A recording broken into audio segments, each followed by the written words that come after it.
Radio Hindustan. नमस्कार, आप सुन रहे हैं रेडियो हिंदुस्तान और मैं हूं आपके साथ आरजे अंजू। रेडियो कहानी में आज की कहानी का शीर्षक है सुधा। बिटिया कुछ है क्या खाने को? दोपहर 3 बजे के आसपास रामेश्वर बाबू ने बहू के कमरे में आवाज लगाते हुए कहा, ये भी कोई वक्त है खाने का? और अभी 11 बजे ही तो दिया था ना दूध और दलिया। फिर 3 बजे हैं, जो रोटी सब्जी बनाई थी वो भी खत्म हो गई है और आपको कोई काम तो है नहीं सिवाय खाने के। रसोई है या कोई फैक्ट्री जो आपके लिए 24 घंटे चलती रहेगी? जाइए, शाम को देखेंगे, अभी मेरा फेवरेट सीरियल आ रहा है। कहते हुए बहू ने नजरें फिर से टीवी पर टिका दी। रामेश्वर बाबू चुपचाप वहां से अपने कमरे की ओर बढ़ गए।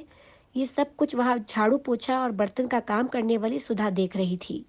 वह मन ही मन सोचने लगी कि कहने को इतना बड़ा बंगला है, बड़ी बड़ी गाड़ियां हैं, पैसा है, मगर इतने बड़े बंगले, पैसे होने के बावजूद दिल बहुत छोटा है इनका, जो अपने घर की पितातुल्य ससुर जी की सेवा नहीं कर सकते।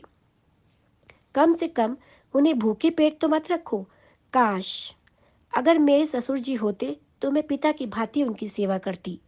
काम करते करते अचानक उसे स्मरण हुआ, न जाने कितने फल और बादाम काजू डाइनिंग टेबल पर पड़े पड़े सड़ते रहते हैं और अधिकतर बासी होने पर फेंक दिए जाते हैं। घर के बच्चे उन्हें देखते तक नहीं, क्योंकि उन्हें फ्रेश चीजें खाने का शौक है। उस पर आजकल वो क्या कहते हैं ना, हाँ, जंक फूड। वह तो उन चीजों की शौकीन है। ये फल मेवे वह देखकर अनदेखा कर देते हैं साहब। मालकिन तो जहां उन्हें अपने काम और किट्टी पार्टी से फुर्सत नहीं, तो वह क्या खाएंगे और क्या देखेंगे? बच्चे बेचारे, बुजुर्ग दादाजी तो उनका मुंह तो बिना दांतों की बस्ती है। उनकी दाल तो खिचड़ी दलिया से ही गल सकती है, तो वह क्या खाएंगे? फल मेवे? तभी कुछ सोचते हुए सुधा का चेहरा खिल उठा। उसने एक मुट्ठी मेवा सिलबट्टे पर पीसे और जरा से दूध में एक पके केले के साथ मसल कर बुजुर्ग रामेश्वर बाबू को पकड़ा दिए और बोली, बाबूजी चुपचाप खा लीजिए, आपको भूख लगी है ना? अब प्यासे को थोड़ा सा पानी मिल जाए तो वो अमृत समान होता है। बुजुर्ग रामेश्वर बाबू भीगी हुई पलकों को साफ करते हुए तेजी से खाने लगे। उन्हें संतुष्टि से खाते हुए देखकर सुधा को भी संतुष्टि मिल रही थी। ऐसे में अब ये रोज का नियम हो गया। सुधा रोज ऐसे गरिष्ठ व्यंजन दोपहर में टीवी से चिपकी बहू की नजर बचाकर बुजुर्ग रामेश्वर बाबू को दे देती। कभी आते जाते बच्चे देख लेते तो सोचते, दादाजी की आंखें कितनी कमजोर हो गई हैं, जो मम्मी की जगह काम वाली से न जाने क्या क्या मांगकर खाते रहते हैं। वही दूसरी ओर घर की बहू सोचकर खुश होती कि मेरी डांट डपट से बूढ़े पिताजी काबू में रहते हैं। तो वही घर का बेटा पिताजी की सुधरती सेहत देखकर सोचता कि उसकी पत्नी अपने ससुर जी का भरपूर ख्याल रखती है। और घर की काम वाली सुधा सोचती कि उसकी तो नौकरी भी यही है और जिंदगी भी यही है। झाड़ू बर्तन करते करते जाने कब सांसें साथ छोड़ जाए।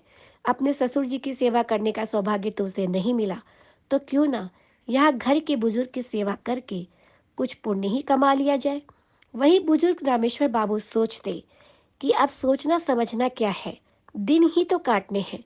भूखे रहकर मरने से अच्छा आखिर वक्त में जो सेवा और सम्मान दे रहा है ले लो।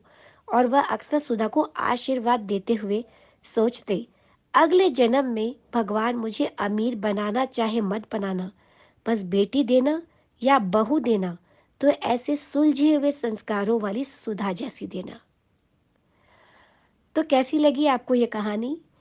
इसी के साथ मैं लूंगी अनुमति रेडियो कहानी में फिर से एक नई हृदय स्पर्शी कहानी लेकर आपके सामने उपस्थित हो जाऊंगी। तब तक के लिए करते रहिए काम और लेते रहिए प्रभु श्री राम का नाम। नमस्कार। रेडियो हिंदुस्तान।